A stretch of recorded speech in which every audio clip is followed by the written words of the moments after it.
On this episode of China Unscripted, why we're leaving YouTube. Welcome to China Unscripted. I'm Chris Chappell. I'm Shelley John. And I'm Matt Canesta. And I guess we have big news if you haven't also been watching China Uncensored, which I don't know what the Venn diagram is between this show and China Uncensored, but I'm pretty sure there's a 100% overlap.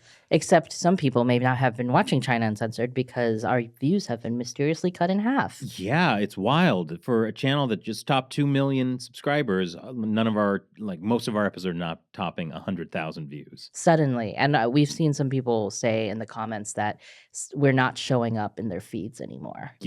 Yeah, so fishy things going on with YouTube. Yeah. Let us know, by the way, if you are seeing China Unscripted and China Uncensored in your feeds, or if you have to go manually search us out. Yeah, but this ties into the big news that we have completed our brand new subscription website, ChinaUncensored.tv. And this is big. This is important. This is going to help us get around like a lot of the crazy YouTube censorship stuff that's going to be going on.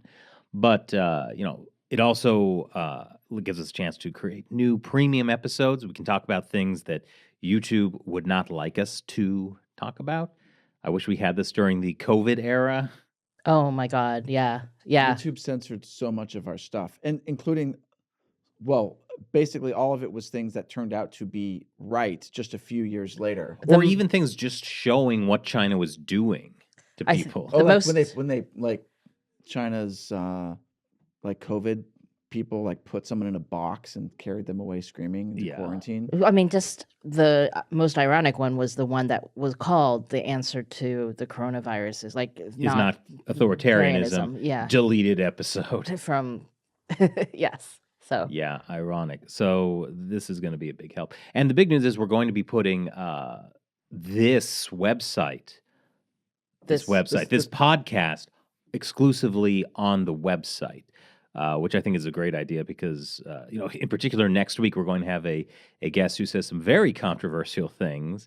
I won't say who, but so it's good that this will not be on YouTube. We will, however, still continue to release a few highlights from the podcast here on the YouTube channel. So this YouTube channel will continue. Yeah, and also all 280 podcasts we've done since 2018, including this one, will still be on YouTube.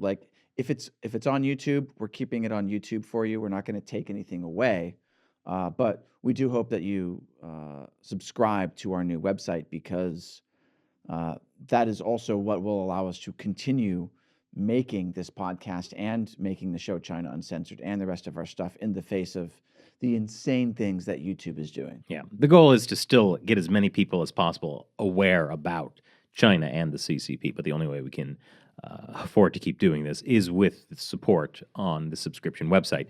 Now that Patreon has decided to screw us over, and that's not going to work anymore. Well, to be fair to Patreon, they were screwed over. It was Patreon. So Patreon's just passing on. They're passing on the screwage to you, our beloved viewers. It's not as fun as that sounds. But we've decided that we will not pass it on to you because we do not believe that if you are contributing, say, $10 to China Uncensored on Patreon, that $3 of that should go to Apple plus another $1 to Patreon. That's really nuts. So sorry, my phone was on Do Not Disturb. Interesting that your Apple phone decided to interrupt you as you were oh my slandering gosh. Apple. So anyway, instead of passing on those incredible costs to you, we have started our website so we can just basically have subscriptions ourselves.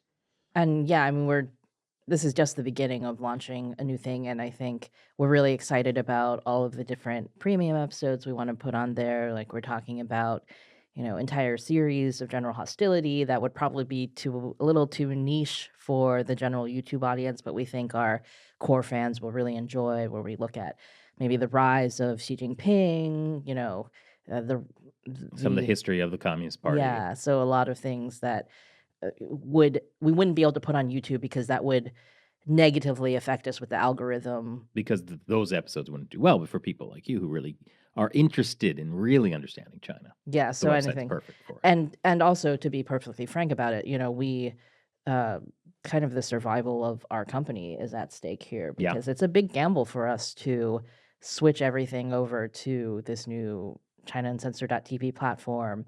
And we don't just make the show with the three of us. We have video editors, we have writers, we have a lot of people that depend on us as a company to be able to continue. And with the way that YouTube is screwing us over, it's pretty hard to keep doing that without kind of making a drastic shift. Yeah. So We don't have a lot of money. You can see why I have worn down patches on my suit. we should get you sew you some like arm patches, Oh, like the elbow yeah. patches, so then you look more professorial. Good idea. I had to do that on the suit I was wearing a week or two ago because I really did wear out the elbow so much. I feel like we're like Charlie Chaplin. Like, Uh-huh. Yeah. Yeah. Chris can't even afford to wear suit pants underneath. But a secret. we can't show you what Chris is actually wearing underneath. But maybe on our website we could do that. Hey now. YouTube wouldn't like it. Oh, okay. This is not OnlyFans. It's, Again, ChinaUncensored.tv. So yeah. So we're excited. We have a community chat where people yeah. can talk. We are going to be doing live streams on there. Exclusive live streams. We're going to be exclusive guests. Yes. We've talked about doing some more three of us type podcasts. Yeah. That's just for that website where we talk about maybe more world news, not just China stuff. So yeah, check it out. Yeah. It is just the beginning of what we want to do. And we're also working on an app. So that Yes, the app will be out. so that we can do this. You can access it all on your phone easily. But Yeah. So that's slated for early 2025. Oh, and because somebody asked for it, there should also be a way that you would be able to download like a audio file of the podcast so you could listen to it in your car easier. Yeah. Yes, we are looking into figuring out the technology for that. Yeah, that's actually something that one of our premium subscribers asked for in the community chat. And we're like, we didn't think about that. Maybe that's a good idea. So yeah, for those of you who actually subscribe on ChinaUncensored.tv, like we're actually reading your chats all the time. We're the episode suggestions you have, we're looking into those kind of things. So it's going to be it's a pretty awesome place to subscribe to. All I can see now is the bald spot on my suit. It's better than like a bald spot in your beard. That's true. looking on the bright side, Matt. Yeah. All right. So Beautiful. should we get See, into? I have a major bald spots in my beard here. Okay, I was gonna say, should we get into the news? But China no, Matt news? wants to talk about facial hair. Mm-hmm. Mm-hmm. Oh, well, what do you want? The audience. Well, we can't chat like this. All right, let's get into the news then. Though I guess the main news I kind of want to talk about, by the time this comes out next week, will be very old. The martial law in false Korea. False Korea. False Korea. Well, yeah, because it's not true Korea. The true Korea, of course, is the DPRK. Yes. And I, by the way, I say DPRK because I'm extremely woke. Well, I know that North Korea is a better country. At I least think their that's a people aren't tanky starving. thing to call North Korea DPRK. Yeah. Yeah. I mean, that's actually a pretty big tell that somebody is going to, if somebody is saying DPRK, they like the DPRK. Yeah, and in case people don't know, you're basing this off of somebody you actually spoke to who said, it was a few years ago at like a May Day rally. Mm-hmm. Yeah, and he was like had some sign about North Korea or DPRK, and I asked him about it. I interviewed. I have the clip, and he was like, "Oh yeah, like America's terrible. Like the DPRK is so great. At least people aren't." Starving to death in the DPRK. Yes, who ever heard of anyone starving in North Korea? No, I mean, I think you seriously actually asked him if he thought life was better in the U.S. or in North Korea. Oh, He yeah, was like, that's what it was. definitely North Korea. Yeah, Right. and Well, definitely DPRK. yeah, we were all stunned. Yeah. Yep. And this was not a Korean person. No, it was not Yeonmi Park. Poor Yomi. But so South Korea, the President Yoon declared martial law out of the blue. No one saw it coming. And this was I on- don't know what he was thinking.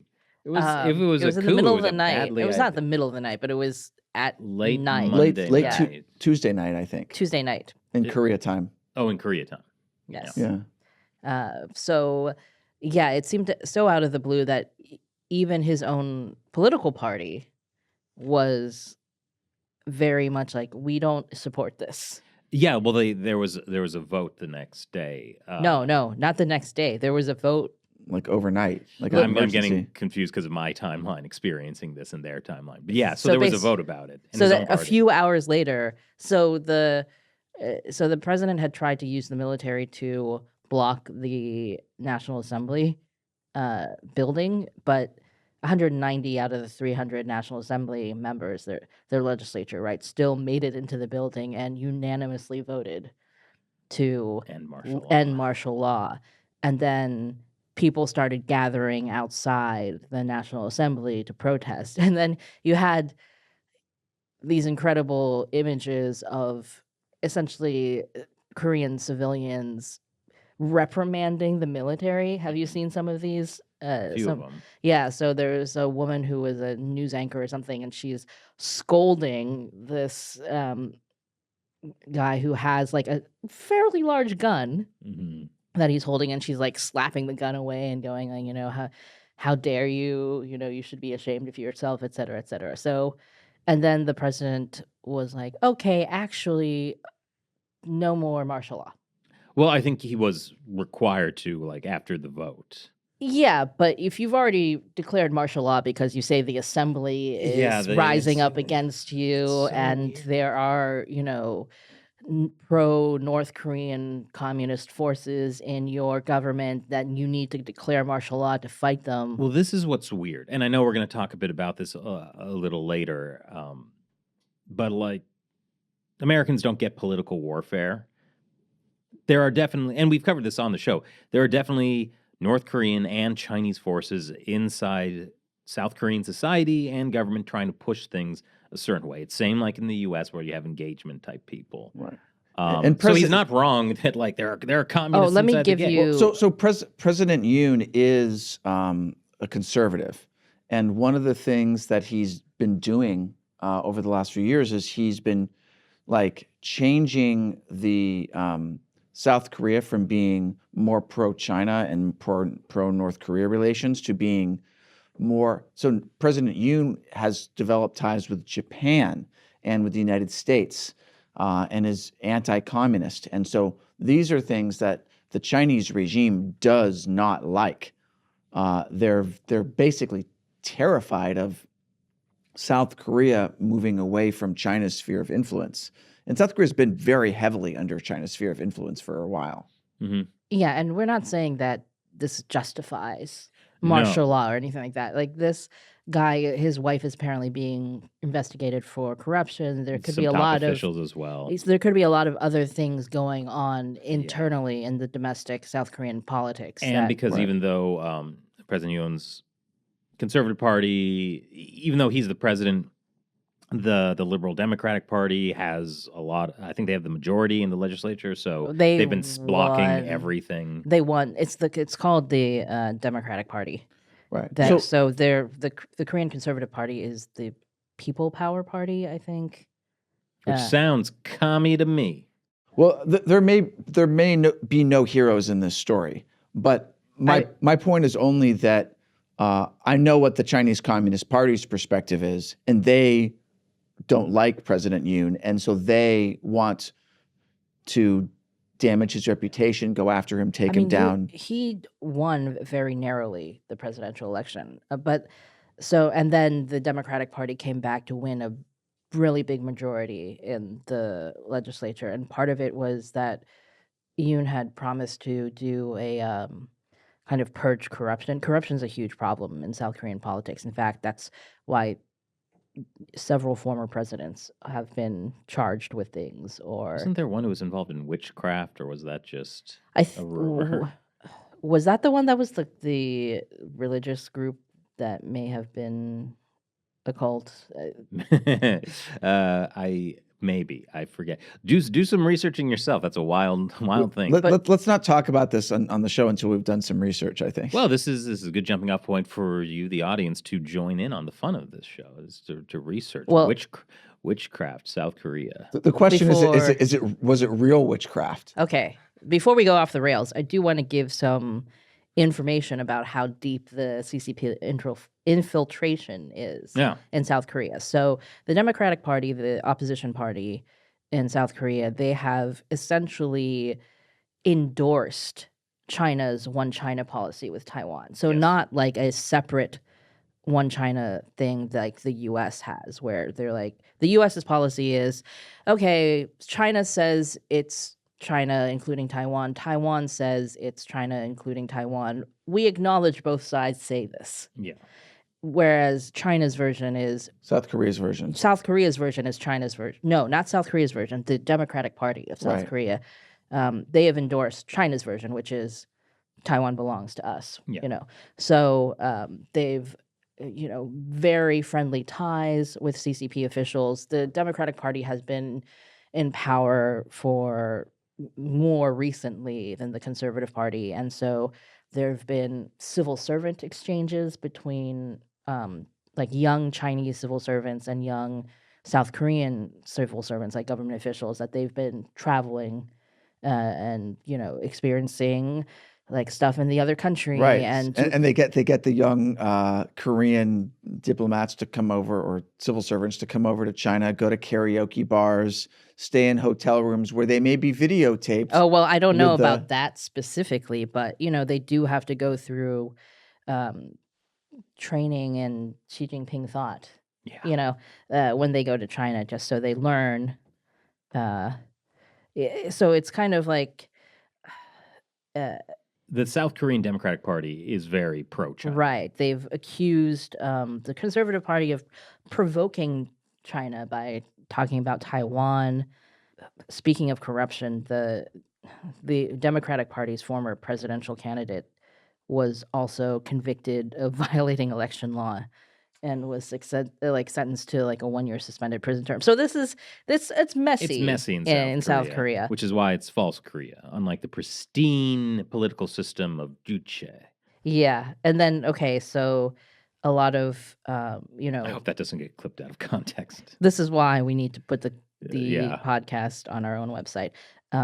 So it's what else? So South Korea apparently has the highest number of Confucius institutes in the world, which South Wow. Korea is a small country. Yeah. And then there's also things like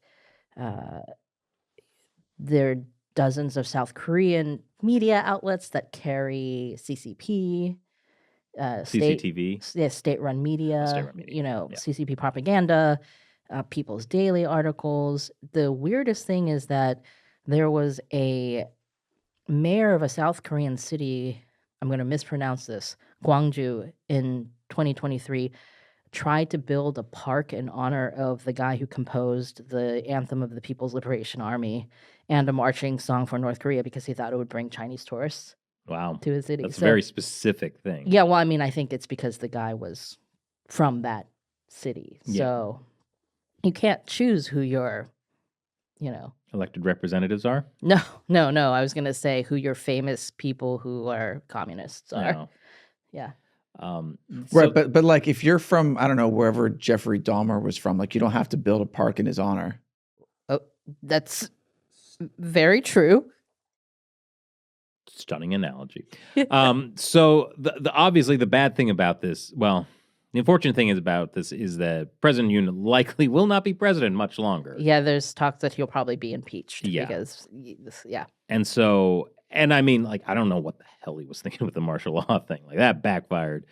However, but this will mean that likely the Democratic Party will get more power, and it is very pro-China. So, and the CCP Party. has also been trying to, for many years, like, undermine relations between South Korea and Japan and South Korea and the U.S. So Yeah. it's harder to do it with South Korea and the U.S., but, now what has been happening under President Biden and, Japan and South Korea in recent years is trying to have an alliance between the three countries. Mm-hmm. And so now this makes it all that more difficult. I mean, I think Xi Jinping's pretty happy. Probably. Yeah. And there's not a lot of things that make him happy. I think he leads a difficult life, poor Xi Jinping. All the jar of honey is just out of reach.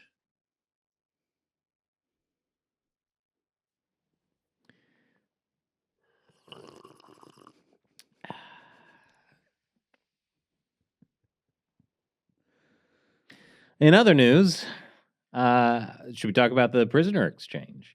Since we were talking about President Biden, we're ticking, the clock's ticking on his time as president. Only 40 some more days on office. Oh, Wow. actually, by the time this episode comes out, maybe less than that. Yeah, I mean that's enough time for a global flood to recede. Recede? Thank you. Okay. I was like, this isn't sounding right. You know, when you suddenly swing a biblical reference It's out always of on the tip of my mind. out of the middle of nowhere, then I have to be like, wait, what is he? Okay, Recede. Noah. Yeah, got it. Okay, so yes, there's enough time for a biblical flood that had already happened to recede, if that's what it was now. Mm-hmm. But it's also time for Biden to do some prisoner exchanges with China. Shelley, Okay. over to you. I thought you were going to take it. So, right before Thanksgiving, the U.S. and China swapped 3 Chinese prisoners in the U.S. for 3 Americans that had been imprisoned in China. Yeah, we had talked about some of them in the past, but Yeah, so this the 3 Chinese citizens that the U.S. had released were essentially Chinese spies. Like 2 of them had been convicted of spying for China and had been serving. One was serving like a 20-year prison sentence. One was serving an 8-year prison sentence. And then the Americans that were released were this guy, Mark Lee, who had been held in China since 2016 on spying charges. People say he was not actually a spy. God, 2016, so 8 years in a Chinese prison. Yeah, this guy, Mark Swiden, which I think we've talked about him before in the past. He had been sentenced in 2012 to drug trafficking charges. which carries a death penalty in China. Yeah, and he was, since 2012, he had been detained and possibly was going to be executed. And again, some people say that he was not actually Yeah, that trafficking was drugs. something China planted on him. And then this guy, Zhang Liun, who's 78, had left. He had been in the U.S. and seemingly to be an agent of CCP influence in the U.S., actually. He had started several pro-Beijing groups in Houston, Texas, and then it turns out that he was actually been secretly an FBI informant Mm-hmm. for like years. Double agent kind of Yeah, and so he had been he was arrested several years ago in China, and so thing. Oddly, he went back to China when he was 75. yeah, it was. I have to say that if you're being an informant for the FBI, it's possibly not safe to Possibly not. go to Remember- China again. But Remember what they did to those CIA agents? yeah, All the many ones who years were ago? killed. Yeah, they just like rounded them up and shot them and their families. Like it was awful. Yeah. yeah. So, okay, and then there were also 3 Uyghurs who were released. They weren't under custody, but they were allowed to leave the country and go to their relatives in the U.S., including the mom of a, someone we've had on the show several times, Nuri Turkle. Mm-hmm. Prominent Uyghur activist, and who made it into the U.S. government. Yeah, he was I can't remember the acronym anymore, but it was basically the U.S. has a commission on religious freedom. Yeah. I mean, that's a nice thing about Doge. It's easy to remember. That's true. That's true. That's true. When you name your government programs after memes, Is this going to be the meme administration? it really could be. It could well be. Yes. Anyway, so back to the So prisoner can I exchange. say administration? I said it first here on China Unscripted. Okay. Yes, that actually was good, Matt. It's Administration. a good pun. Thank you. I hope that does get clipped. Administration. Administration. Anyway, so the prisoner exchange was interesting because I think it's been negotiated for a long time, but what was also interesting is that after the prisoner exchange, the U.S. State Department lowered their travel warning for China. Do you know about this? Oh no, I didn't. Yeah, so for several years now, since COVID, the U.S. State Department has travel warnings on their website, right? And they had given China, I don't know if it was the highest. I think it was but level 3 they gave China. yeah, it was like a pretty high one where they were like, okay, we I would think it was recommend reconsider. It was reconsider Is the travel. reconsider traveling. you Yeah, know. as opposed to like, do not go. I mean, I think do not go is probably reserved for like The DPRK. yes. Yeah. And yet people still go. Well, They just love the Juche and the true Korea freedom, not like America. Yeah. I don't know how some people get to their conclusions. I don't know. I'd like to see them show their proof. That would probably be North Korean propaganda. Yeah. Or maybe Russian propaganda, or So at any rate, so the prisoner exchange, the U.S. then lowered their travel advisory from level 3 to level 2. yes. So it's like a sort of, it's just like It's just like a be weird cautious, I favor. think. yeah, so that is like a weird part of it, I think, because that was probably- there's still a lot of Americans who are not necessarily directly in prison in China, but I think there are Americans like citizens who are in labor camps. There are many American citizens who are in what they call exit bans. Mhm. So you cannot leave the country. You may not be in custody officially, but you're just not. Your movements are restricted. You're not allowed to leave China. Yeah, I'm sure this was part of the deal because China wants more Americans to come to China, bring some money. Yeah, they're looking to become less of a. The travel to China since COVID has just never recovered to the levels it was before. So And on top of that, there's the business issue, which is like a lot of companies are quietly pulling out or partially, removing some assets from China. but they're not saying. They're not saying it. And I mean, very few companies are going to be like, so our plan is to pull out of China 2 months from now. So just watch. And then, Then they get raided. and- they get, all their assets get nationalized by the Chinese government and they lose everything. And their people get arrested for being spies or drug dealers or something. Yeah, I think was it Mary Kissel we were talking to about Yeah. this? That she's talking about a lot of companies looking to get out now. Yeah. You can't. I mean, like on China Uncensored, we told this story in 2020 in January, right before COVID, so it didn't get a lot of traction. But there was this company that had been sponsoring us, Mova Globes. Those are the ones that have that blue spinning globe back there. Really cool globes that they had moved manufacturing to China, and then basically the CCP screwed them over their designs because some of their designs had maps, and those maps of the world were not approved because they didn't show, for example, the 9-dash line. And Taiwan is part of And China. Taiwan is part of, and I'm not talking about just like a regular political map from 2020.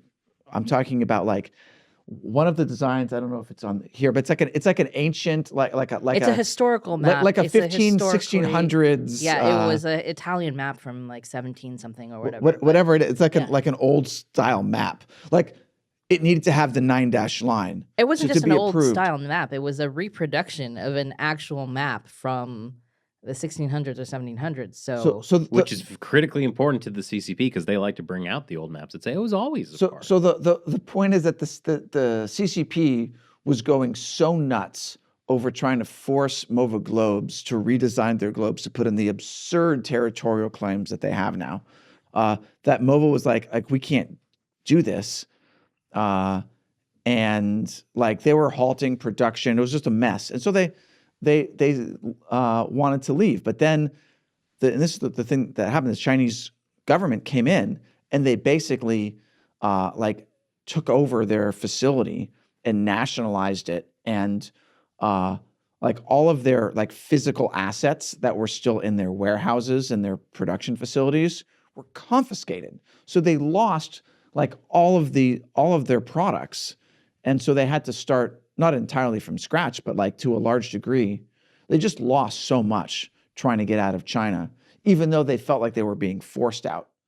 So this is going to happen with. And they're in Taiwan now, right? They're in Taiwan now. True China. I'm not sure we Yes, want to make the connection between Taiwan and North Korea. I was going to say, yeah, like, and I'm not sure everyone in Taiwan actually feels like that. A lot of them feel like they're just Taiwan. Yeah, I think a lot of young people are just like, they just want to be Taiwan. So anyway, so we're talking about pulling out of China, and it's going to be hard to do. And like, we've seen how much trouble it's been with Apple, and they've been, they've built new facilities in India and Brazil, but they're still, the new iPhone sold to Americans are still made in China. Well, and also this is the problem with all of the talk of any kind of trade war or tariffs on China is you have like these business elites who will be like, oh, but things will get more expensive for Americans. And it's like, well, these were the same people who said it would be great for America if we just moved all of our manufacturing to China to get cheap stuff. And it destroyed entire towns, ruined people's lives in America. And now, yeah, we're poor and hooked on like cheap Chinese goods from a country that's trying to destroy us. It's like, have you ever thought about secondary effects? Like the primary effect of moving to China was cheaper goods, but the secondary effect was the complete gutting of manufacturing. So it also wasn't just. It wasn't just like the cheaper goods angle. It was the idea that there's 1.4 billion customers in China, who right? are going to buy American products. Yeah, so that was a large part of it too, and that was also a lie. Yes. Right. It was all Well, lies. it was, I think, from the CCP's perspective, they were lying, but a lot of American companies and politicians were just duped. Well, but this is the idea of like that we were talking about earlier about how China is very good at political warfare. The U.S. is not. And so that allows for people to be duped. Right. And yeah, we're very naive in a lot of ways. Yeah. Not the three of us, but the elites. No, we're cynical and jaded. I'm not jaded. I'm optimistic.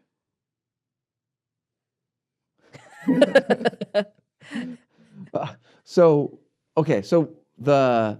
the pulling out is difficult, but it is going to help, because if there's secondary impact of going to China, there's also going to be a secondary benefit, I believe, of moving manufacturing back here, which is more jobs, higher wages for Americans.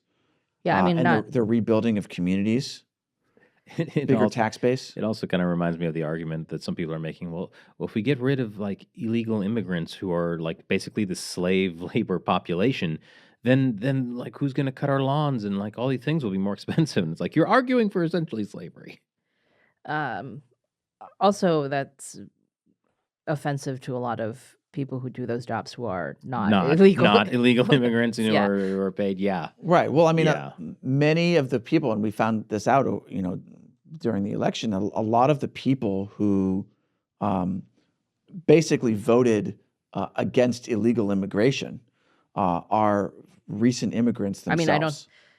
I don't know if you can say a lot, because there's more non-immigrants than immigrants in the U.S. But the idea that a lot of immigrants are against illegal immigration is apparently stunning to the Democratic Party. Yeah, or that like mostly Latino communities on these border towns that are dealing with illegal immigration are also not happy with the situation. Yeah, it's pretty bad.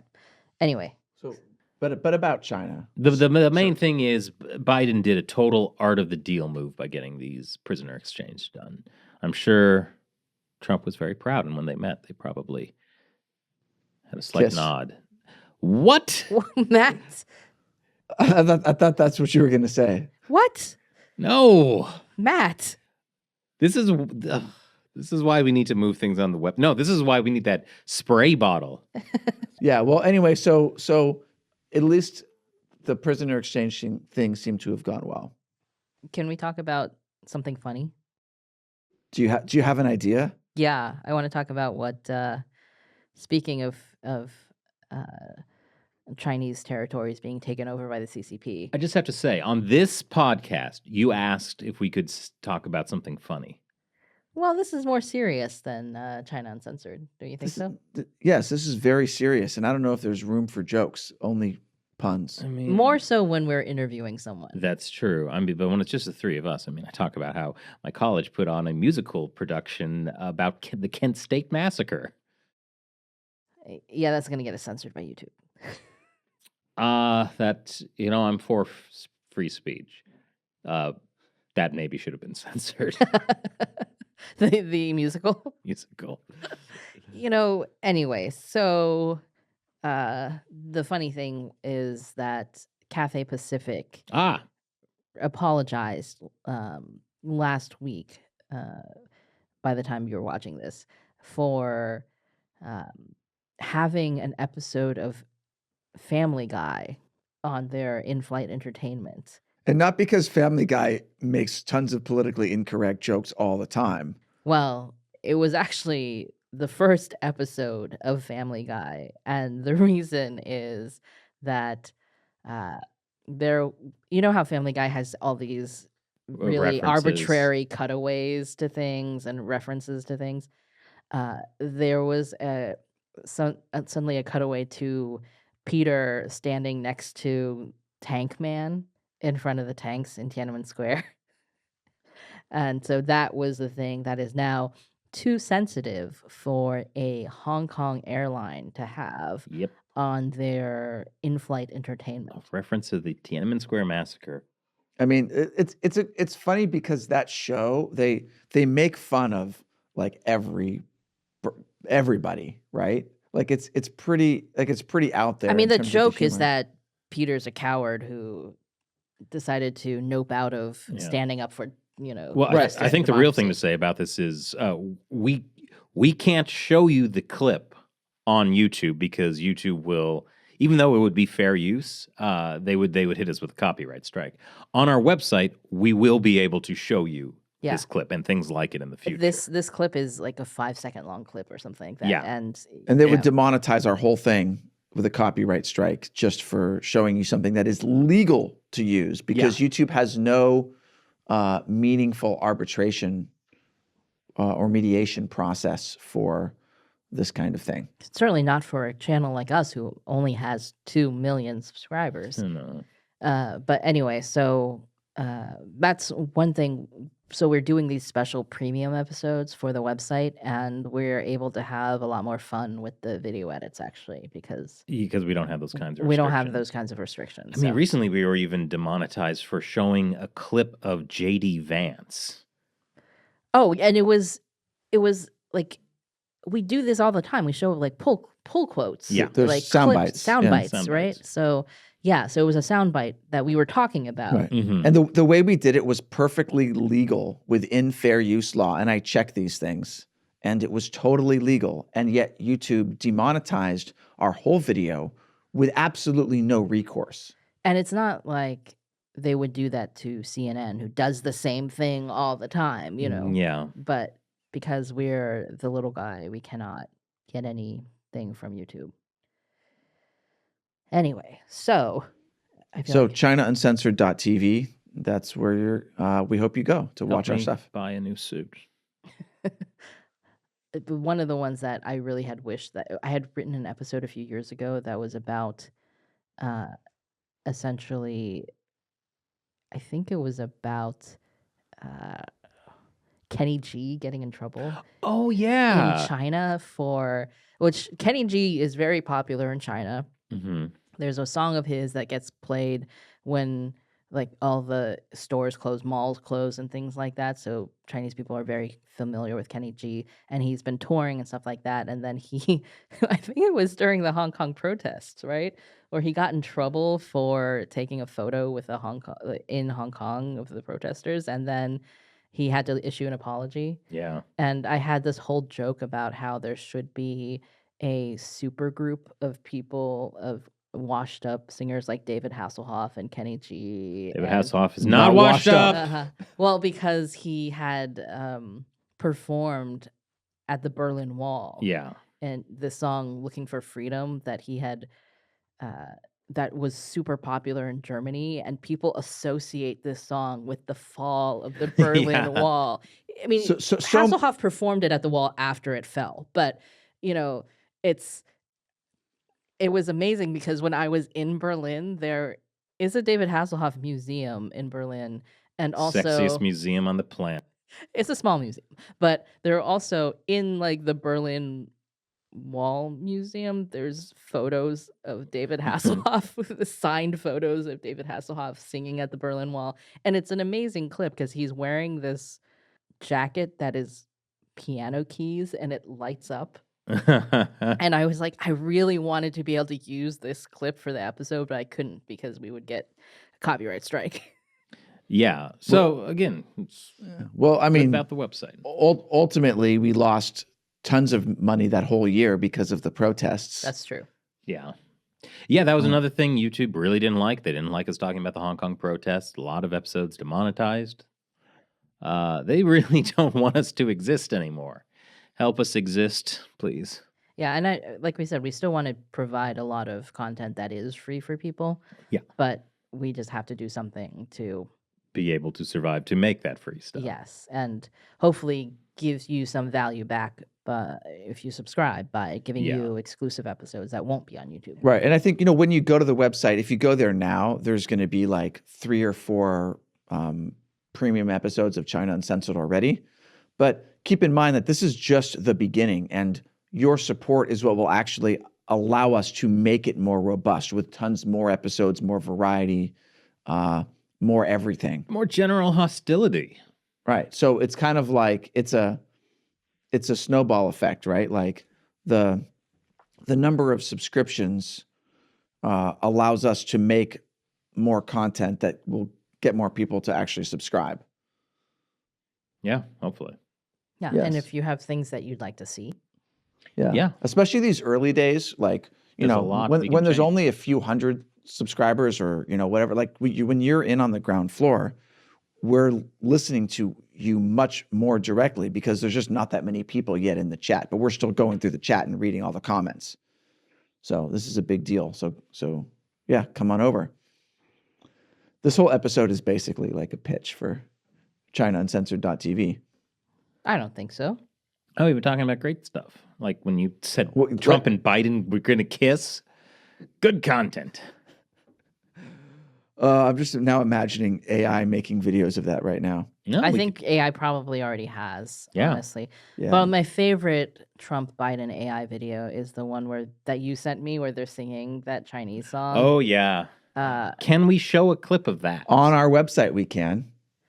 I don't. Are we able Yeah. to do that here? Well, so this is the whole problem. Like, we have to have a conversation of like, oh, is this okay? No, on it's- YouTube? I mean, it's it- definitely fair use, it's- but it's kind of it's- the issue is would it get caught up in the YouTube's like automatic Copyright system. yeah, or how they go after like AI as well. Yeah. Yeah. It's Website. it's like the whole system is being run by, like, well, not the whole system, but like at a very practical day-to-day level, YouTube is being run by robots. And like, you think, oh, robots are going to do things, so well and efficiently and won't make mistakes. Who thinks that at this point? I actually heard this on a Joe Rogan podcast with this idea that, like, if your ports are automated, it's going to be like free from human error. And like, I disagree with that because the errors come in the parameters that you set for your robots. Well, and so I think that is the real problem with YouTube is that I think there's very likely someone or a group of people in the middleman level who is setting parameters that end up screwing China Uncensored. Right. Like you set, I don't know if they still have it. It used to have like a P score. P score, P value, something like I have that. to look into that. I think the quartering talked about that. But that was like 5 years ago, and I don't know what their system is now. But they can clearly choose which channels go viral, and which ones are essentially prevented from that. Because 5-6 years ago, like we would have every couple months we'd have a video that goes like to 1 million views, and we haven't had any in years since COVID.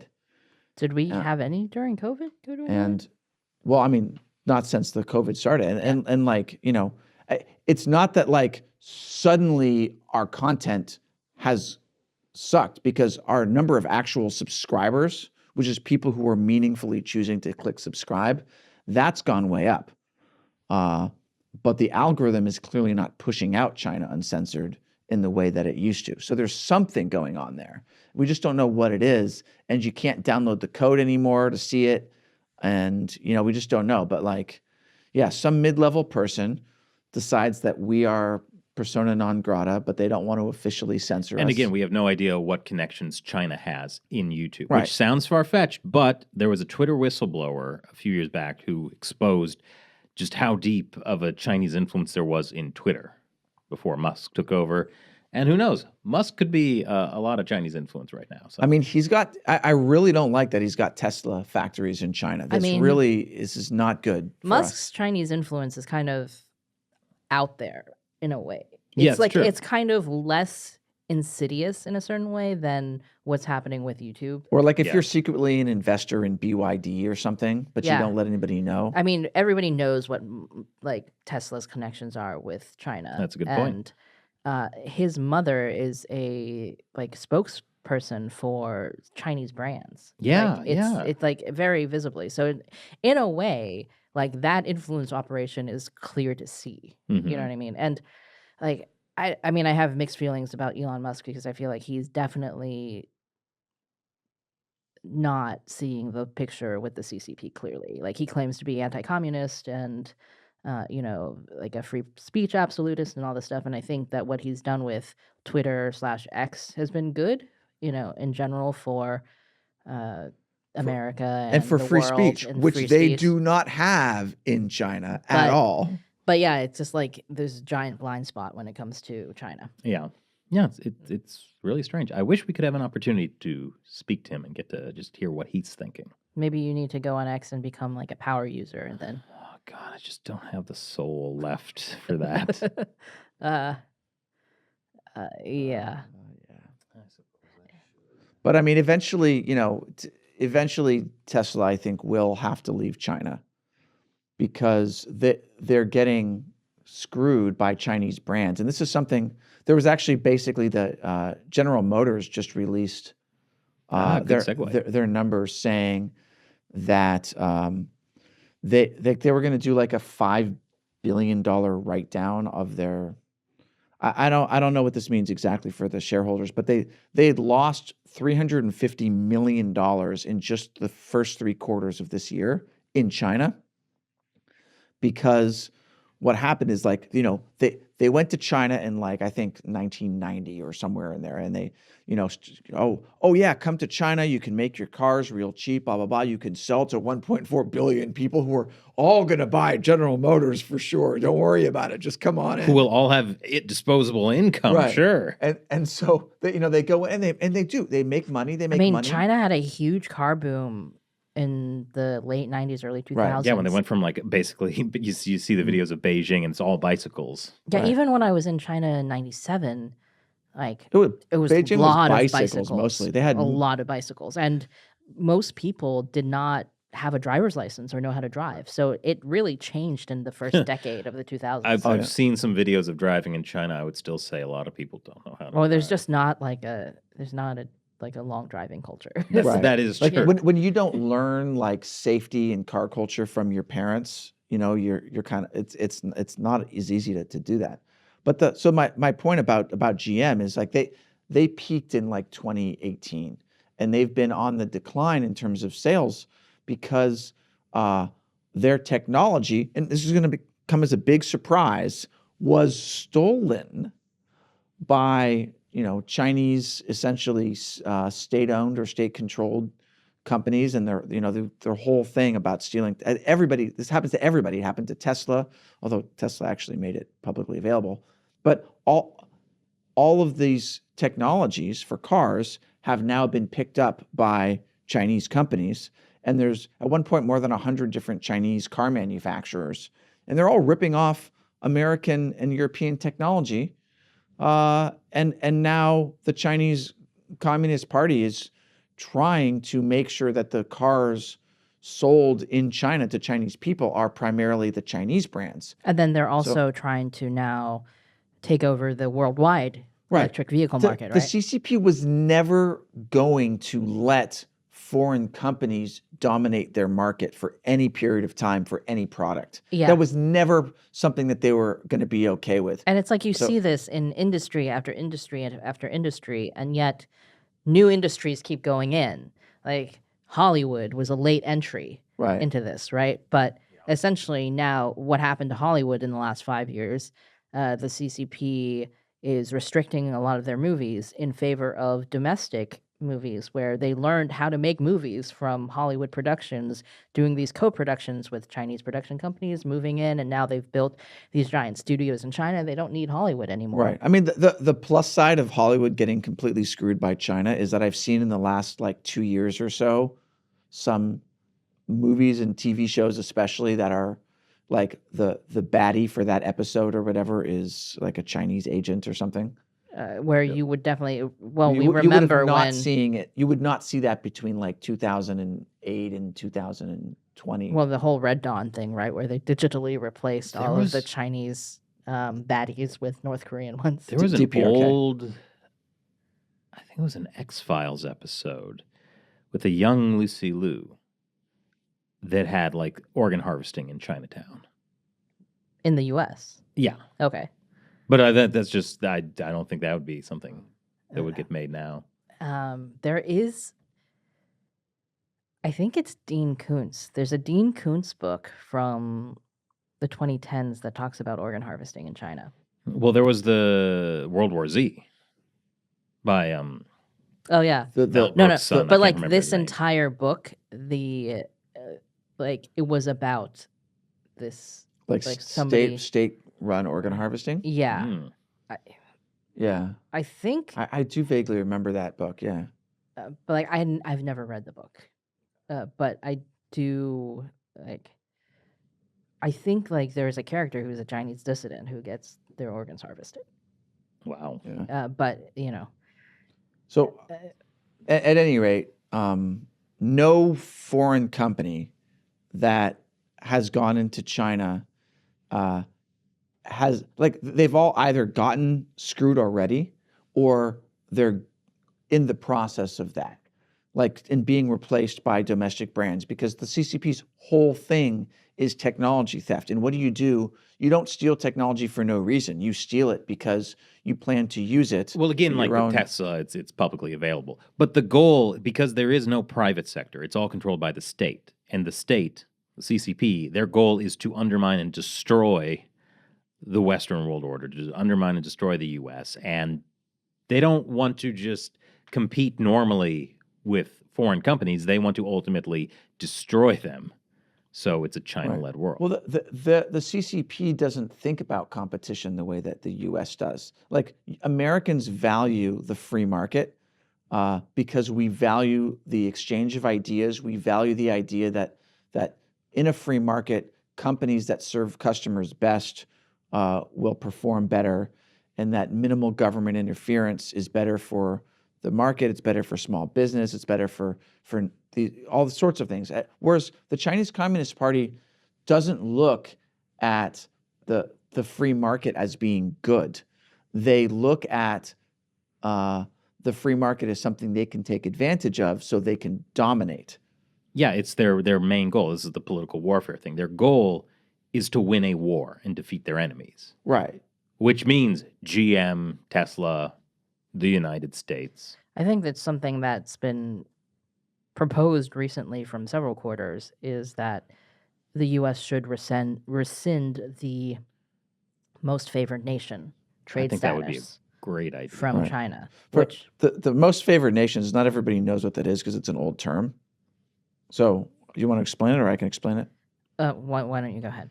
The idea is that if you have a treaty with one nation, and like whatever, you have treaties with a lot of nations, and whatever is like the best terms of like your best treaty, anyone with most favored nations gets the same favorable terms as like your best trading partner.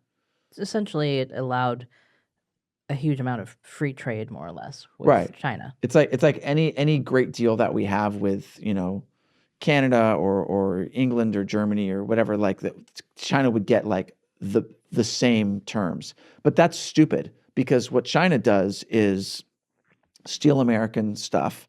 They subsidize state-owned and even private industries to artificially outcompete. They abuse workers' rights. They emit more carbon than the rest of the developed world combined. And they're also trying to completely undermine our country. So it does make sense to not treat them as a normal trade partner. Yeah, I mean, in terms of the car thing, Volkswagen just announced also that they needed to pull out of China because their factory in Xinjiang, guess what, is implicated in slave labor. No, Volkswagen.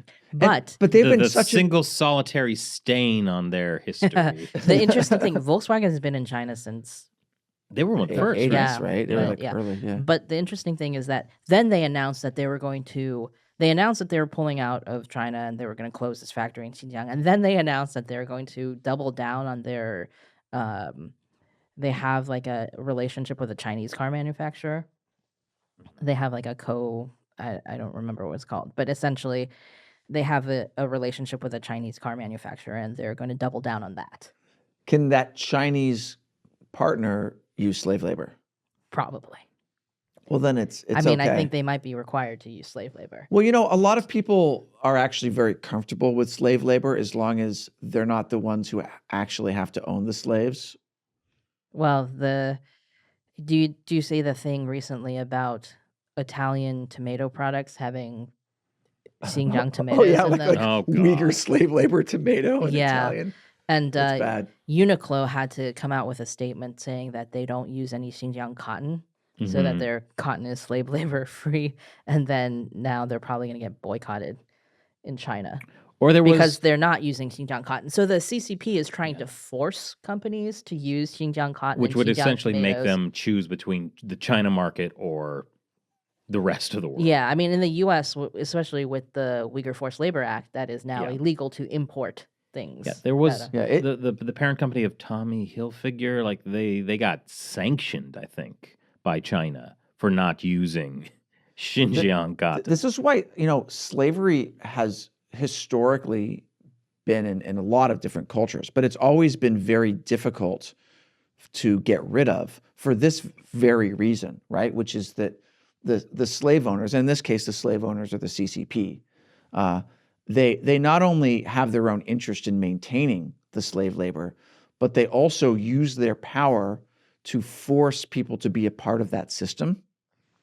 And I believe that to have been the case historically in the U.S. and other places. So like even though almost nobody actually wants slavery, but the slaveholders try to force people to be in that system. So then it makes it very difficult to eradicate. And the only solution is to really truly eradicate slavery everywhere in every country. And it's just so hard to do. There are more slaves now than there were at any point in history. Yeah. Now I'm It's- thinking about Star Wars lore. I'm thinking about, I started reading that book you recommended, The Years of Rice and Salt. Oh, you did? Wow, cool. Yeah. So it does have some stuff about slavery and some other stuff. I recommend that book to you, dear listener. I'm only on chapter 4, so I just started reading it, but Okay. that's a great book. I don't know how he assimilated so much knowledge, the author. Oh yeah. And it starts off in this guy, he's like a Mongolian warrior. He's like walking alone across He was part of some kind of like the stands. Yeah, he was like part of some failed. It's an alternate history book, so he's in part of some failed Mongolian quest, and he goes into Europe. And the premise of the book is the Black Death, instead of wiping out a third of Europe, wiped out 99% of it. Right. And so then he's just walking through like these completely decimated European towns. Right. Have you got to the part where he gets to essentially Greece and he just finds like the vat of olive oil? And he just drinks And the he olive just oil spent- for he 4 just- days. Yeah, he's just there, just eating just a jug because he's starving because there's like nothing. Yeah. I I'm It's just that imagining really drinking stuck with. olive oil for 4 days. That's just like it's a source of calories. Yeah. Yeah. Yeah. Fantastic book. Really recommend it. Yeah. Wait, actually, I feel like it was only a few podcasts ago that you insisted that you did not read books. What is real? What is fake? That's the theme of Dreams of Black Mansions, Red Chambers. Wow. Ju- ju- Okay. What? Well, Are you going to explain this? Did you read Dream of the Red Chamber? yeah, I did. That's a weird and very pornographic book. Not. But it was partly pornographic. Yeah, not compared to the one we can't ever remember the name of, the plum Something and jade vase vase flower. one. That one, like, actually. Yeah. So speaking of, you mentioned that the David Hasselhoff Museum was the sexiest one that you know of. Oh no, Matt, let's not. You're right. No, never mind. I won't say it. I shouldn't say it. Let's move on. Yeah. I feel like I just like a truck just passed inches in front of me, and I just dodged something. You definitely dodged something. Yeah. So, anyways, bullet dodged. You were talking about Truck favorite dodged. truck dodged. Yeah, because you probably wouldn't see the bullet.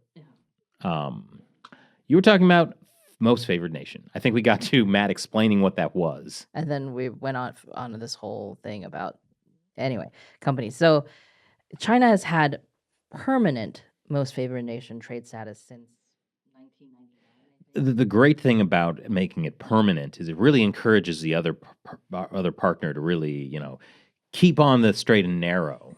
Well, the thing was that since the Tiananmen Square massacre, what had happened is like every year the trade status of China was reviewed in Congress, and the human rights record would come up, all this stuff, and it's not like they ever rescinded it. Yeah, but they had to approve it each year. They had to approve it each Right. year, and so in 1999, they passed it, and were like, okay, we don't need to ever approve this again. those hardworking members of Congress had to decide to work a little less. Yeah, well, I read some of the arguments in the congressional record about it, and Senator Joe Biden was like, this is an important thing for us to do for the people of China, and it wasn't like he was alone, right? Yeah, Bill Clinton was pushing for this. This was seen as the great new thing that we were going to do, and then so we passed permanent most favored nation trading status, and then the next year we helped China get into the WTO. Right. But at least those things turned China into a liberal democracy. Yeah, it definitely worked in so many ways. But so now there's a bill that's been introduced in Congress by members of the Select Committee on the CCP to rescind most permanent most favored nation trade status. And other people are talking about it. Guest of the podcast, Grant Newsham, has written a op-ed in, I think, on Fox News that talks about what we should do with Ukraine, actually. And the comparison he made was like, look at what happened with South Vietnam, and we shouldn't make the same mistake with Ukraine. I believe one of the things that you had wanted to do when we were talking about History Unearthed as a show that we wanted to do, you wanted to do an episode about how the U.S. won the Vietnam War. I was about to get into that because that's important context for South Vietnam. Yeah. Where the war was over. It was essentially like Korea, where it was divided between North and South. War was done. But then American hero Nixon got purged by the filthy forces against him. This is another one of those things where there are no heroes in the story. Yeah, but basically, anti-war Democrats took over Congress and just over the course of years pulled all funding for South Vietnam. Then, like, North Vietnam was like, hey, maybe we can start the war. Maybe we can take this. And they slowly encroached. No pushback from the U.S. The president of South Vietnam was begging on TV for the U.S. to do something. I think it was Gerald Ford.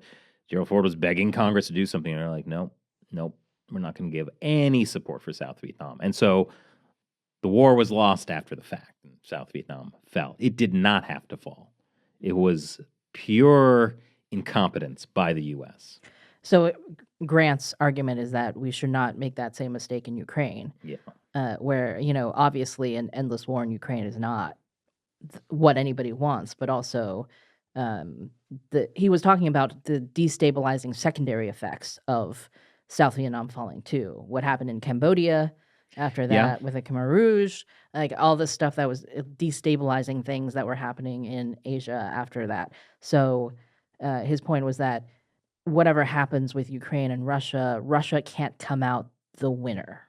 Like, Yeah. Right. so that includes that we would have to do things like, deal with Russia, Iran, North Korea, and China, and make sure that they're not able to like support each other into like Yeah. this new Axis power. And his kind of main thing. point was like, you really don't have to do all that much. Like with the example of True Korea, he said like we could do new sanctions, or we could just enforce the ones that are already there. Yeah. There's a lot of loopholes in Yeah. our or Russia sanctions the same. Like there are a lot of loopholes. With the China thing was what he was saying, that revoking most favored nation trade status is like something we should do Yeah. because China is supporting Russia in the war Yeah. with money and material goods, and it's fairly obvious at this point. And no North Korean troops are there. Yeah. So also Iran destabilizing the Middle East, we need to stop funding them. That would be a good idea. Yeah. But Again, if you sanctions are you enforcement. sure that Yeah. if you give Iran billions of dollars, maybe what they'll do is they'll put them into, like social welfare programs for the people. They and- won't use it to fund the nuclear program, Or and even- also, or Hamas. proxy Hamas or Or Hezbollah. even like what Obama did with Project Cassandra, where there was this whole like the FBI was going to blow up I think it was Hezbollah's drug trafficking, and Obama was like, "Stop doing that because I want to make an Iran deal." And Hezbollah is an Iran proxy. Yeah. Like, what a stupid thing to do. Yeah. I mean, I think And when people, it makes me mad when people are like, Obama was the only controversy in his presidency is that time he wore a tan suit. It's like, no. I mean, I really liked Obama. It's just that, like, at the time, because he's so well spoken and like so charismatic. Well, I mean, he had the riz, as they say. But yeah, when you look back on some of his stuff, you can see that a lot of those decisions that were made. there were a lot of foreign policy really failures bad, that were yeah. made at essentially at taking authoritarian regimes at their word. Yeah. Yeah. And He was just too trusting. yeah. Well, I mean, it's like with the fentanyl thing. Obama, Trump, Biden both listened to Xi Jinping when he was like, yeah, we'll stop fentanyl. It's not like we're subsidizing it and forcing it on you as part of our drug warfare to destroy you. But yeah, so Grant, we should put a link to his op-ed. Oh, yeah, we can do that. But because he had some interesting ideas for how to deal with Iran, how to deal with Russia. His how to deal with Russia was similar to what he was saying about China, which is like sanction Putin's wealth, and if you cannot get at all of it, then you expose the wealth of the corrupt Russian oligarchy. Yeah. The way that he's talked about doing with the CCP. Yeah. Which it's Authoritarian leaders do not want truth. They do not want a light shined on their behavior. yeah. So that's the Yeah. solution. And the thing that this requires, though, is for, I'll just use America, the American government, the American society is to understand that a war is going on and we actually have to fight it. It's not just one war, right? There's a lot going on in the world. But you're talking about the CCP I'm talking about like this whole collective thing between Russia, North Korea, Iran, China. The way that they are currently at war with us. All of these forces want to destroy the United States. And we have to recognize that and actually realize that this is a war and we have to fight back. Yeah, the fighting back part. But there's so many ways to fight back that don't involve Military, US troops. yeah. There are plenty of options. I mean, I think this was one of the successes of the first Trump administration with how he helped destroy ISIS by cutting off the money. I think what's interesting also is there is essentially a foreign policy, I don't know if you want to call it like a theory or belief system among certain foreign policy elite, mostly on the Democratic side, where essentially it's bad for the U.S. to use. The U.S. is the superpower in the world, but it is bad for the U.S. to use its power because we're the oppressor and everybody else is the oppressed, and et cetera, et cetera. Yeah. So then, uh, this is the point that Drew Pavlu made in a politically incorrect way He's a on delight. Twitter, where he was like, "Okay, well, the Sullivan, Blinken, like wimpy." He used Mhm. another word that I'm not going to use because I don't want YouTube to But on our erase. website, would you use it? Maybe, but he was just talking about how this terrible foreign policy is what's causing a lot of it. He was actually talking about in terms of South Korea, where he was like, the U.S. is South Korea's biggest ally. Like, They they, could play a role in like the military coup that was going yeah, on. and things like that. But the U.S. is afraid to do anything. Yeah. Essentially. Oh yeah, the context was that Lincoln was like, "Oh, we're expressing great concern over Right. this," and And he was that like, "The U.S. could do a lot more than just express concern." where they're always expressing concern about Iran, about Russia and China and whatever. But yeah, I think there's this caution that is more likely to get us into war than The U.S. should not use its power. I saw somebody make a point, like complaining online today about how like, oh, the way Trump is like talking to like Canada and Mexico and all these other powers, it's like he's acting like he's the boss of the world. And it's like, well, the American president, that's kind of what people want. and yeah, I think that this is the antithesis of that, right? The way that the current foreign policy elite is like, oh well, we want China to join the international world order, like order. the international liberal world order, and be part of the solution, not the.